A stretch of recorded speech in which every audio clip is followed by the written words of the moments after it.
He said, when you ascend the pulpit, before every khutbah, every sermon, you curse Ali ibn Abi Talib.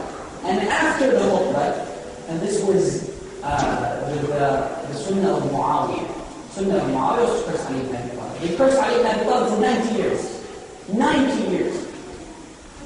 So, after the khutbah, you curse Ali, and before the khutbah, you curse Ali. But what I do, I curse Ali, Fatima, Hassan, and Hussein before every khutbah, and after every sermon. So Hajjaj said, Wallah inna a'afali. By God, this is a virtue. By God, this is a virtue. So this is how it was during that time. So you can imagine, they used these deceitful methods, malicious means to destroy Imam Hussein. So one of the accusations was Imam Hussein revolted only to become a ruler just like Yazid. First of all the prophets and the likes of the prophets, their aim is not to become rulers. That's why the Prophet himself, sallallahu alayhi wa sallam, he sent letters to all the rulers, the Persian ruler, Roman ruler, the ruler of Bahrain, mentioning that if you become Muslims, I will not talk to you. I don't want to become a ruler. Stay the ruler of your nation, but just become Muslim. So the Persian ruler declined this offer, and the Roman ruler declined this offer, but the Bahraini ruler accepted it.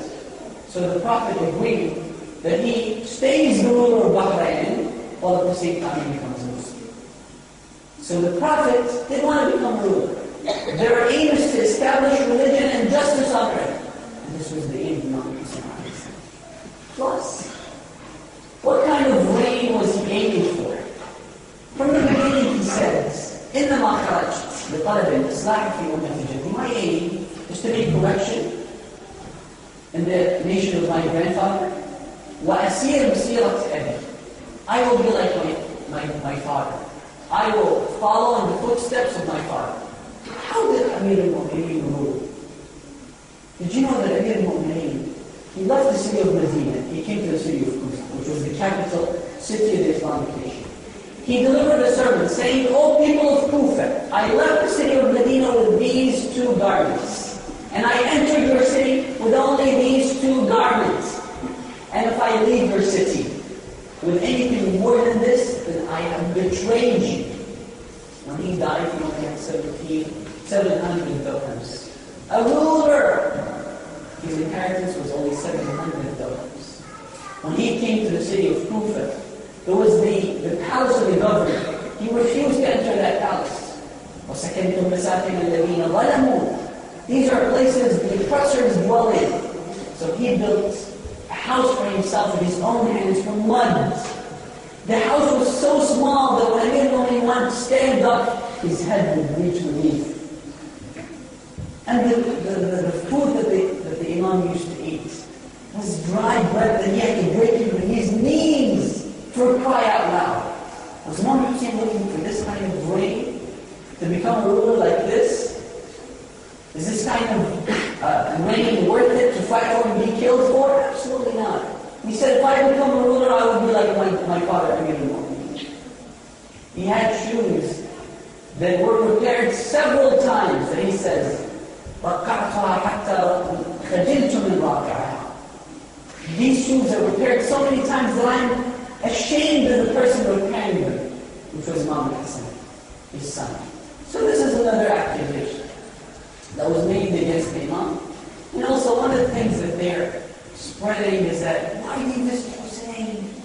I mean, visiting him, beseeching him is like associating a partner to Allah. You go to Karbala, oh Hussein, give me this, oh Hussein, give me that. This is shirk, this is kufr. This is one of the accusations against the Shias. So that Imam Hussein is separated from our hearts, from our minds, from our thoughts. Don't visit Imam Hussein. And this is as preposterous as the accusation against him that he aimed to become a ruler. Because when we visit Imam Hussein, it's not that we only want to talk to the bone and flesh of Imam Hussein. We visit that person that resembled Allah subhanahu wa ta'ala, brothers and sisters. What is the sheep that he slaughtered in Mina when we go to Hajj? Allah subhanahu wa ta'ala says about the sheep, إِنَّ الْوُدْنَ شَعَائِرُ اللَّهِ. This sheep reminds you of Allah subhanahu wa ta'ala. How? How can a sheep remind you of Allah subhanahu wa ta'ala? Because Ismail, the son of Ibrahim, was ready to sacrifice his soul. When his father said, I saw a dream slaughtering you, and the dream of prophets is revelation, he accepted. Allah subhanahu wa ta'ala appreciated the sacrifice. That's why everyone that goes to Hajj, if you're a scholar or a peasant, no matter who you are, you have to make the sacrifice. Slaughter a sheep only to remember the sacrifice of Ismail alayhi salam. The sacrifice that was made by Imam Hussein on the day of Ashura. Doesn't that remind you of Allah subhanahu wa ta'ala? وَمَنْ يُعَظِّمْ شَعَائِرَ اللَّهِ فَإِنَّهَا مِنْ تَقْوَى الْقُلُوبِ. This is a sign of piety. Allah subhanahu wa ta'ala says about the sheep, لَا يَنَالُ اللَّهُ لُحُومُهَا. Allah subhanahu wa ta'ala doesn't benefit from the meats or anything else of that sheep. وَلَكِنْ يَنَالُهُ التَّقْوَى. You gain piety when you slaughter the sheep, remembering the sacrifices of Ismail alayhi salam. Just the last word. The Imams emphasize on visiting Imam Hussein a lot. To an extent that if you've been to Hajj, you've performed your obligatory Hajj, it's recommended that you visit Imam Hussein, and it's preferred over going to Hajj again. Now that's my bar.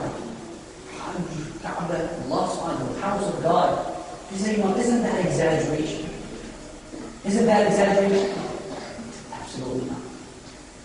The scholar, called Sayyid Muhammad, the great scholar, he said one day I was reading the book of Alam al-Majlisi with regards to the virtues of visiting Imam Hussein. He said it was mind-boggling. For every step you get the thawab of one Hajj and one Umrah. If you visit Imam Hussein on the day of Arafah, it's equal to going to Hajj 1,000,000 times. كَمَنْ زَارَ اللَّهَ أَلْفَ حَجٍّ. كَمَنْ زَارَ اللَّهَ فَوْقَ عَرْشِهِ. It's like you visited Allah while He's on His throne. It's kind of an exaggeration, I thought, to say this thing. So it was Thursday night, and the tradition is to visit Imam Hussein. He went, left Fajr. On his way, he said, an Arab that looked like a Bedouin Arab, said to me, Sayyid, can I walk with you? I said, okay. He began walking with me. Then he said, Sayyid, I have a question to ask you. There was a king who went hunting in the wild, who got lost. He was about to die from hunger and thirst. When he found this hut, he went inside the hut. There was a man. He said to him that I'm very hungry, starving, I'm about to die. The man said, it's okay, gotta go. He gave him from the milk of the goat, and he also said to him that you should stay over tonight. He slaughtered the goats and gave the meat to that king, not knowing that this man is the king. 3 days later, his guards and his followers and his people were searching for the lost king. They found him in the hut. As he was leaving, he said to the man that if you need anything, come to the city, I'll give you what you need. Several months later, the guy was in need. He came to the city. He entered inside the assembly of the king. He said that, now I need your help. I don't have anything. I don't have money. And I don't have the means to survive. So the king sought the advice of his advisors. What should I give this man? And he gave me everything that he possessed. One man said you should give him 10 camels and 2 sheep. Another man said you should give him 10,000 golden dinars. And then the senior advisor to that king said, to be honest with you, Your Majesty, this man gave you everything that he possessed, which was the goat. In return, you should give him everything that he possessed, which is your kingdom. So the king said, that's the right thing. And he took off his crown and placed it on the head